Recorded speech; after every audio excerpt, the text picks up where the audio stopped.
और आपका कोई काम उलझ रहा है, आपका कोई काम ऐसा है जो बहुत दिन से उलझा हुआ है, चाहे वो कोर्ट कचहरी का हो, चाहे वो किसी से जुड़ा हुआ हो, और वो नहीं हो रहा,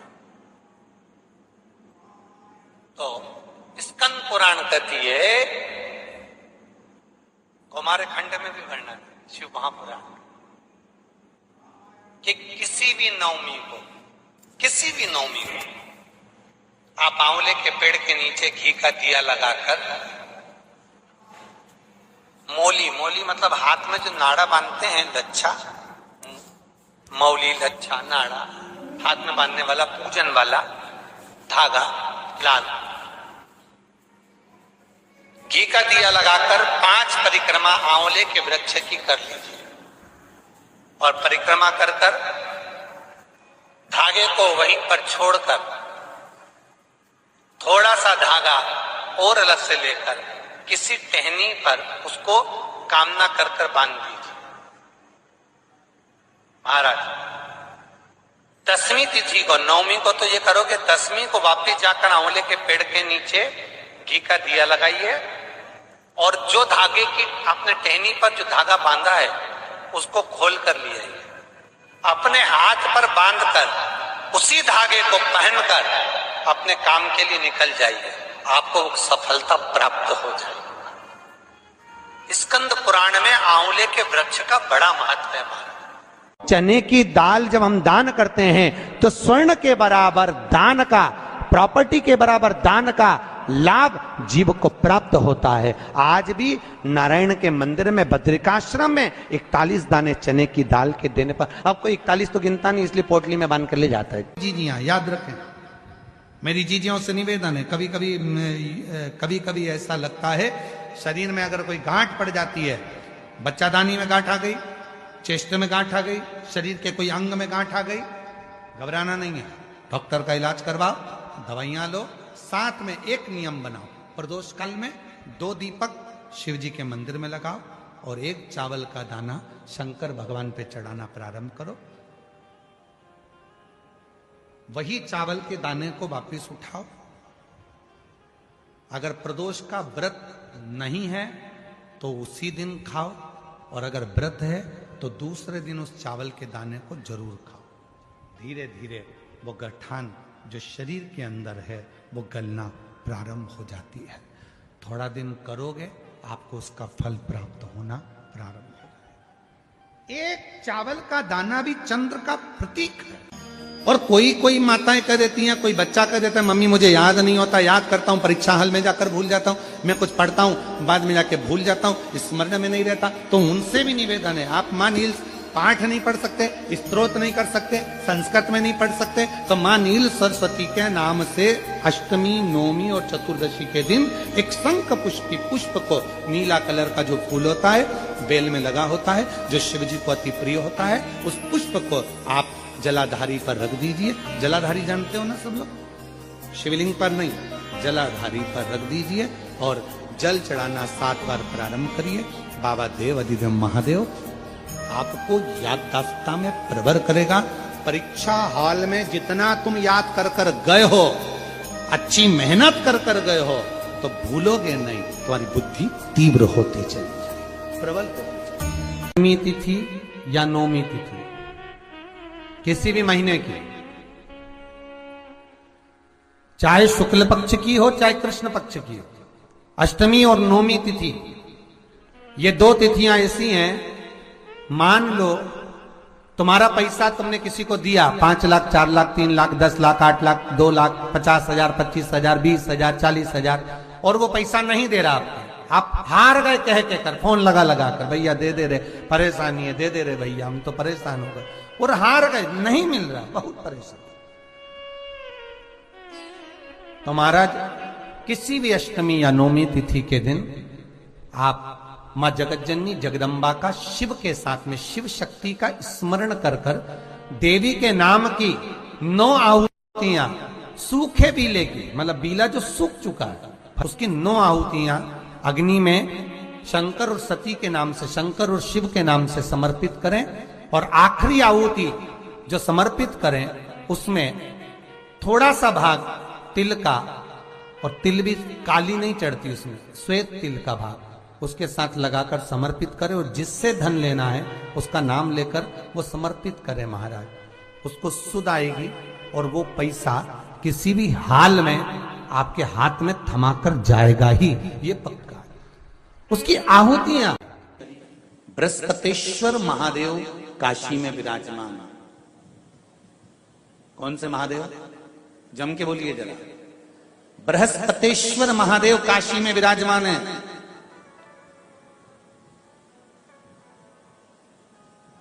जो अंगूठी में पुखराज नहीं पहन सकते,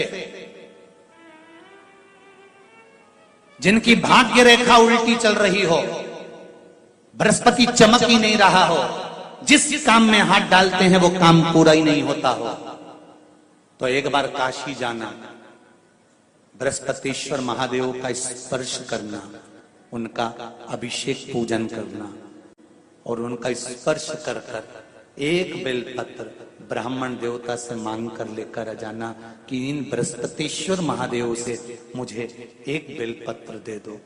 तुम्हें पुखराज पहना कि नहीं पहना, हीरा रतन माणिक पहना कि नहीं पहना, वो बेलपत्र इतना चमत्कार कर देगी कि जिंदगी में कभी संपदा की कमी आएगी नहीं।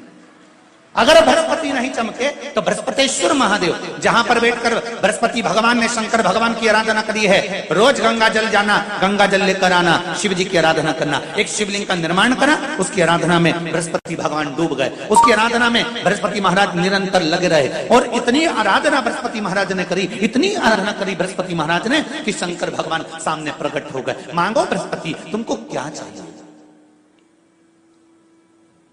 एक बात मैं आप सबको कहना चाहूंगा, किसी जगह पर यदि आपका अपमान हुआ है, बहुत ध्यान देना जरा, कथा थोड़ी भारी है पर समझ लोगे आप। किसी जगह पर यदि आपका अपमान हुआ है तो आप भगवान शंकर को धन्यवाद देना कि मैंने पूर्व में किसी का अपमान करा होगा तो मेरा हिसाब आपने इतनी जल्दी बराबर कर दिया है, इतनी जल्दी बराबर कर दिया। ये थोड़ा सा अपमान मेरा कराया, मेरा हिसाब बराबर हो गया। कोई गाली दे रहा है, देने दो, शंकर भगवान को धन्यवाद देना, बाबा बड़ी कृपा करी, मैंने पूर्व में इसको गालियां दी होंगी, अपशब्द कहा होगा तो इसने मुझे पलट कर गाली दे दी, अपशब्द कह दिया। ये तेरी कृपा है, ये तेरी दया, और जब तक तेरी करुणा, तेरी कृपा, तेरी दया नहीं हो तब तक कुछ हो ही नहीं सकता। तेरी कृपा।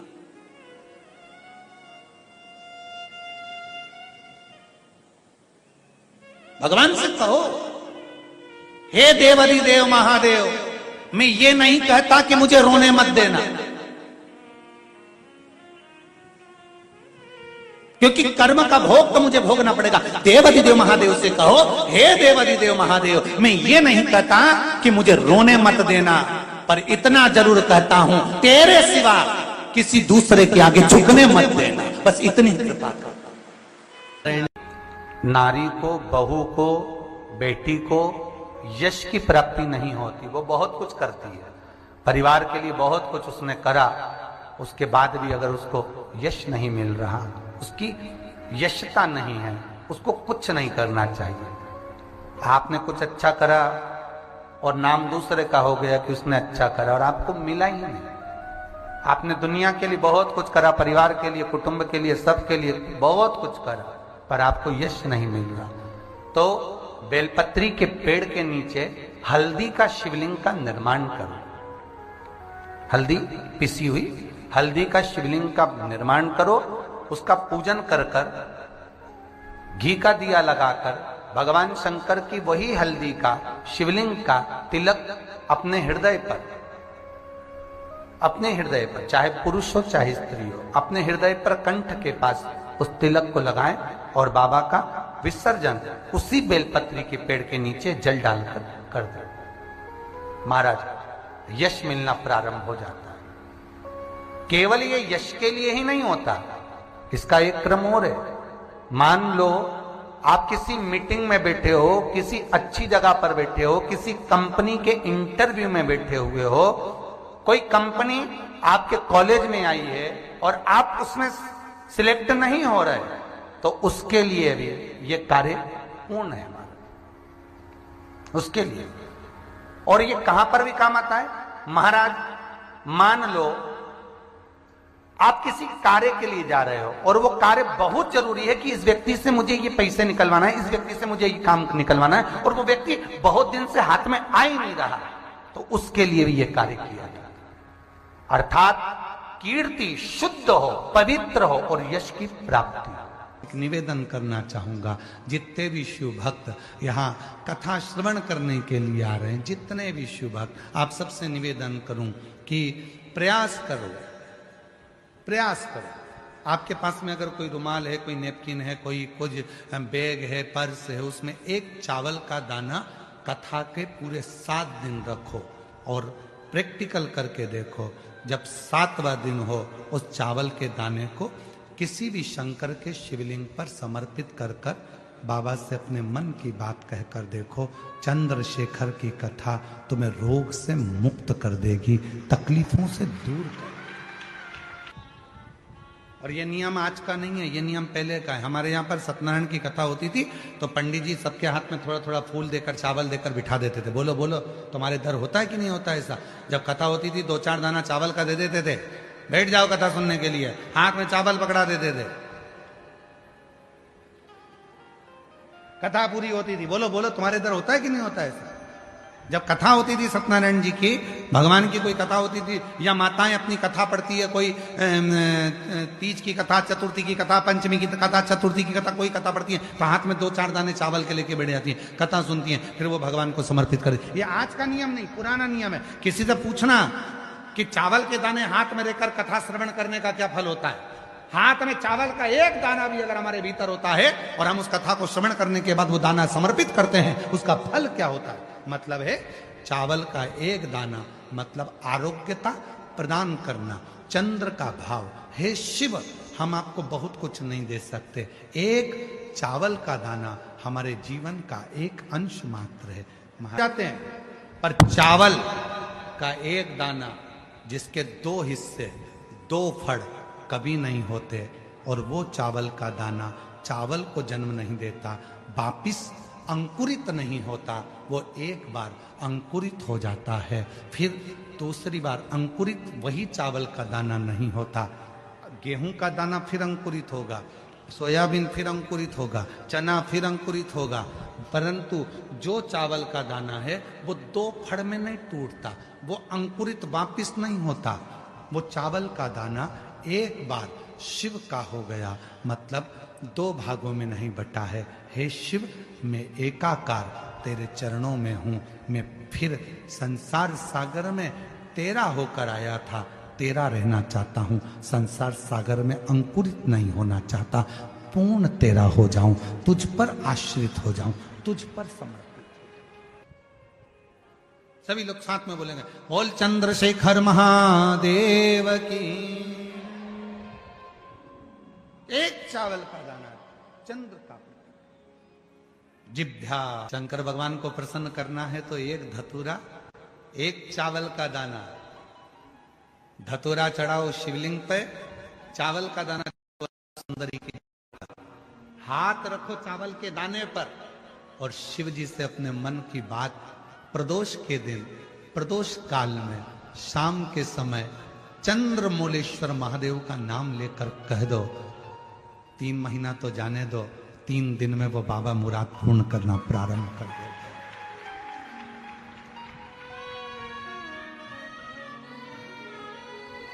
किसी भी प्रदोष के दिन एक धतूरा यदि हम शिव जी पे चढ़ा रहे हैं, एक चावल का दाना अशोक सुंदरी वाली जगह पर चढ़ा रहे हैं और अपना हाथ उस चावल के दाने पर रखकर चंद्रशेखर चंद्रमौलेश्वर महादेव के नाम का उच्चारण कर रहे हैं। श्री शिवाय नमस्तुभ्यं, श्री शिवाय नमस्तुभ्यं उच्चारण कर रहे हैं, दिल से प्रार्थना कर रहे हैं, निवेदन कर रहे हैं, नमन कर रहे हैं, बाबा को अपने मन का भाव कर रहे हैं। तो वो 3 महीना तो बहुत दूर है, मेरे बाबा ने अगर कृपा करी तो 3 महीने में मेरा बाबा करुणा करना, दया करना प्रारंभ कर दे। तीन प्रदोष के दिन एक धतूरा यदि हम शिव जी पे चढ़ा रहे हैं, एक चावल का दाना अशोक सुंदरी वाली जगह पर चढ़ा रहे हैं और अपना हाथ उस चावल के दाने पर रखकर चंद्रशेखर चंद्रमौलेश्वर महादेव के नाम का उच्चारण कर रहे हैं। श्री शिवाय नमस्तुभ्यं, श्री शिवाय नमस्तुभ्यं उच्चारण कर रहे हैं, दिल से प्रार्थना कर रहे हैं, निवेदन कर रहे हैं, नमन कर रहे हैं, बाबा को अपने मन का भाव कर रहे हैं। तो वो 3 महीना तो बहुत दूर है, मेरे बाबा ने अगर कृपा करी तो 3 महीने में मेरा बाबा करुणा करना, दया करना प्रारंभ कर दे। 3 चंद्रशेखर कथा सुनो, कथा की आरती हो, प्रणाम करना, रज को अपने मस्तक से लगाना, विनय करना, बाबा बहुत दुखी हूं, मेरे कालाधिपति महाकाल, हे मेरे चंद्रशेखर महादेव, हे मेरे सोमनाथ, हे मेरे मल्लिकार्जुन, बहुत दुखी हूं। मैंने सुना है तेरे दरबार में आया कभी कोई खाली ना गया। मेरे महाकाल,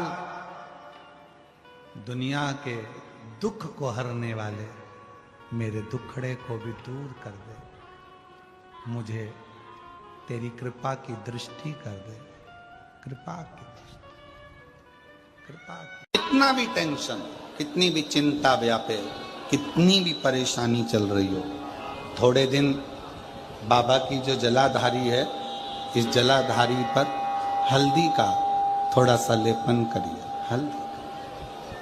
हल्दी का लेपन कर कर जिस पात्र से शिव जी को जल चढ़ाओगी, उसी पात्र पर अपनी 3 उंगलियों का स्पर्श हल्दी का कर कर फिर बाबा को कुंदकेश्वर महादेव के नाम से जल चढ़ाना प्रारंभ करें। जो हल्दी का लेपन आपने जलाधारी पर करा है, उसी जलाधारी की 1 उंगली कलश पर लगाकर लेकर आओ।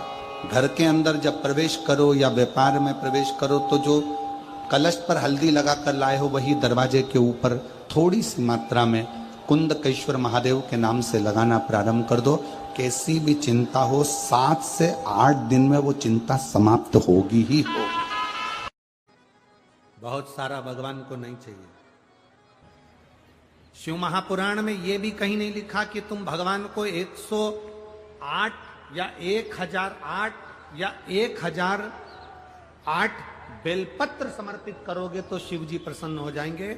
शिव महापुराण की कथा तो यहां तक कहती है, एक बेलपत्र की पत्ती को आप अगर बीच में से, ये एक बड़ी पत्ती, उसके बीच में 2 पत्ती और 2 पत्ती के बीच में जो गैप है, बीच पत्ती में, इस पत्ती और 2 पत्ती के बीच में जो जगह है, अगर आप इस पत्ती को यहां से स्पर्श कर कर,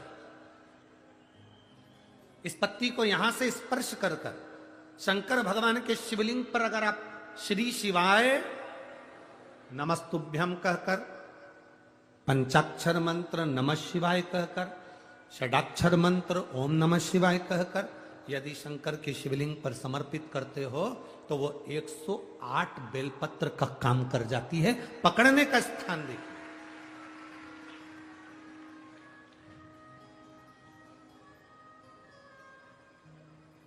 ये स्थान की बड़ी मूलता है, जो थोड़ा सा समझेंगे अपन, थोड़ा ध्यान देंगे तो ये जो ये स्थान है, ये बड़ा मूल माना गया। बेलपत्री की बड़ी पत्ती, नीचे की 2 पत्ती, उसके बीच में जो खाली डंडी जो दिख रही है, इसको अगर पकड़कर बेलपत्र समर्पित कर रहे हैं तो 108 बेलपत्र के बराबर हमें फल प्राप्त हो रहा। 108 बेलपत्र। और समझिए, मान लो आपके पास में ना पीला चंदन है, ना लाल चंदन है, ना अक्षत है, ना पुष्प है, ना कोई सामग्री है, ना दिया है लगाने के लिए। शंकर जी के मंदिर में लोटा भर के जल लेकर गए हो, आज तुम्हारे पास में हो सकता है जल भी नहीं है, लोटा भी नहीं है, तो जिस शंकर जी का दर्शन करने गए हो उन्हीं की बेलपत्र को उठाओ और बेलपत्र को उठाने के बाद पहले अपने हथेली पर रखो, अपना हाथ रखकर बाबा से प्रार्थना कर कर बेलपत्री की मध्य पत्री आगे वाली पत्ती को पकड़कर अगर वो बेलपत्र हम शिव जी को समर्पित करते हैं तो हमारा पीला चंदन, लाल चंदन, दिया सब बाबा को समर्पित हो जाता है उस बेलपत्री में। एक बेलपत्री का सुख हमारे जीवन का एक आनंद दे देता है। हम तो यहां तक कहेंगे, अगर कभी जिंदगी में तुम्हें लगे कि गुरुजी मेरा पैसा फंस गया नहीं मिल रहा है, या मेरा पैसा अटक गया नहीं मिल रहा है, या मेरा घर में धन नहीं है, बहुत तकलीफ की जिंदगी चल रही है, आप ये बेलपत्री का जो 2 पत्ती है ना, ये 2 पत्ती इस जगह से पकड़कर, आपको लग रहा है कि पैसा नहीं है, काम बहुत बड़ा अड़ा है, बेटे की शादी, बेटी की शादी, या मकान या दुकान, कोई काम अड़ गया, ये 2 बेलपत्री की पत्तियों को पकड़कर अपनी कामना कर कर शिव जी को समर्पित करो और 1 लोटा जल बाबा को चढ़ाना प्रारंभ करो। 20 से 22 दिन इंतजार करना, मेरा बाबा हाथ पकड़कर कुबेर भंडारी भंडार जरूर भरेगा।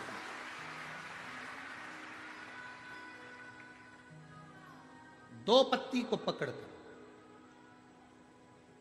लोग कहते हैं ब्रह्मा विष्णु महेश हैं बेलपत्री में, शिव जी के 3 नेत्र हैं बेलपत्री में, शंकर भगवान के त्रिशूल की 3 कोर है बेलपत्री में। हम कहते हैं अभी थोड़ा आप स्मरण करेंगे, अगर आप शिव महापुराण को अच्छे से पढ़ेंगे तो आपको ज्ञात होगा, कुबेर को धन देने वाले कौन है? बोलते जाओ जरा जमकर, कुबेर भंडारी, कुबेरेश्वर महादेव, मतलब शिव शंकर कुबेर को धन देते हैं। जिस समय पर भगवान विष्णु संपूर्ण विश्व के कल्याण के कार्य करने लगे, कुछ नहीं हाथ में रहा, तब लक्ष्मी से उन्होंने धन लिया। आपने वहां तिरुपति बालाजी की कथा सुनी होगी, लक्ष्मी से धन लिया। लक्ष्मी इन जीवों के कल्याण के लिए तो मुझे धन दे दे, लक्ष्मी ने धन दिया। एक दिन नारायण ने पूछ लिया लक्ष्मी से, लक्ष्मी मैं नारायण, मेरे पास भी संपदा की कमी नहीं, पर तेरे पास लक्ष्मी इतनी संपदा कहां से आती है? तेरे पास इतनी संपदा कहां से आती है? लक्ष्मी जी कहती हैं, मेरी मां ने, मेरे पिता ने मुझे केवल एक ही बात सिखाई थी, किसी के आगे हाथ नहीं फैलाना है, शंकर की स्तुति करना है। लक्ष्मी जी कहती हैं, जब मुझे जरूरत पड़ती है मैं कुबेर को साथ में लेकर पहुंचती हूं। बेलपत्री की ये बीच वाली पत्ती है शिव, माता लक्ष्मी और कुबेर, उन दोनों के सामने हाथ पसार कर कुबेरेश्वर महादेव से मांग रहे हैं, भगवान शंकर से मांग रहे हैं। लक्ष्मी जी कहती हैं, वो शिव मुझे प्रदान करते हैं दोनों हाथों से, और मैं वो लेकर आती हूं जनमानस के कल्याण की। वो प्राप्त जरूर होगा। आपने जो व्रत करा, आपने जो साधना करी, आपने जो तप करा, ये सारे तप का फल, ग्रह कह रहा है, मगर कह रहा है मुझको दे दो, वो घड़ियाल कह रहा है मुझे दे दो, पार्वती जी कहती हैं ठीक है ले लो, छोड़ो संकल्प। ए घड़ियाल, ए मगर, इस अनजान बच्चे के प्राण को बचाने के लिए मेरी जिंदगी का जितना मैंने तप करा, साधना करी, व्रत करा, उद्यापन करा, जो भी करा, सब तुझे देती हूं। जल छोड़कर दे दिया, जल छोड़कर दिया। ग्रह जो अभी तक बेकार दिख रहा था, ग्रह जो अभी तक भयंकर दिख रहा था, जैसे ही पार्वती जी का तप साधना का बल उस ग्रह को मिला, मिलते से ही वो ग्रह चमकने लगा, एकदम सुंदर हो गया।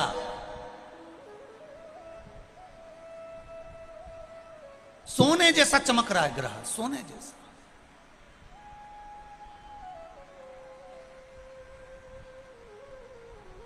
भाई क्रीम की चमक 15 दिन, 20 दिन, 6 महीना, 8 महीना रहती है, पर अच्छे कर्म की चमक जिंदगी भर मरते दम तक रहती है। अच्छे कर्म की चमक। फिर कहेंगे एक बार, मत बुरे कर्म कर बंदे वरना पछताएगा, भगवान की आंखों से तू बच नहीं पाएगा, तू बच नहीं पाएगा। अरे ओ अज्ञानी मत करना, तेरे कर्म का फल भी तो ही पाएगा, जैसा किया तूने तेरे आगे आएगा। मत बुरे कर्म कर बंदे वरना पछताएगा, भगवान की आंखों से तू बच नहीं पाएगा, तू बच नहीं पाएगा। शिव कथा कह रहे,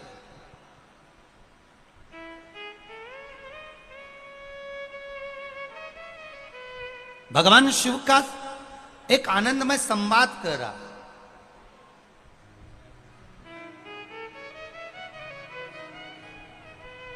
पार्वती जी ने दे दिया अपना तब्बल, ग्रह चमकने लगा, मगर चमक गया, सुंदर हो गया, एकदम सोने जैसा चमक रहा था मगर। प्रसन्न चित्त में मगर ने कहा, ग्रह ने कहा, पार्वती जी आप इस बच्चे को लेकर जा रही हो, आपका ये बच्चा मैंने छोड़ दिया है, इसको मैं अब खाऊंगा नहीं, पर एक निवेदन करना चाहूंगा, आपकी जिंदगी लग गई, हजारों वर्ष आपने तप करा, बेलपत्री का पत्ता खाया, नासिका के एक श्वास से श्वास लेना, उसी से छोड़ना, वो भी छोड़ दिया आपने।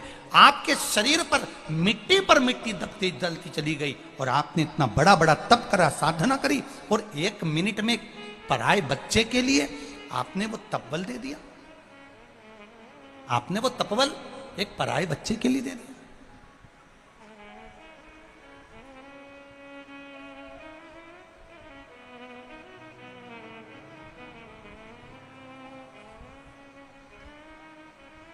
धन्य है पार्वती माता। निवेदन स्वीकार करिए पार्वती माता,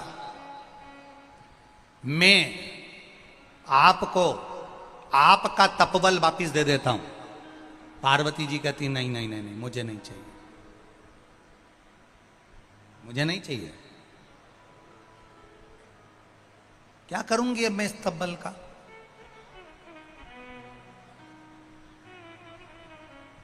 आप अपने पास रखो। करूंगी क्या मैं तब्बल का? पार्वती जी हजारों वर्ष का तप है तुम्हारा। जिस तप के बल पर तुम्हें देवाधिदेव महादेव मिले हैं, जिस तप के बल पर महादेव ने तुम्हें वर्ण किया है, जिस तप के बल पर भगवान शिव ने तुम्हें अपना बनाया है, यह हजारों वर्ष का तप है, हजारों वर्ष का।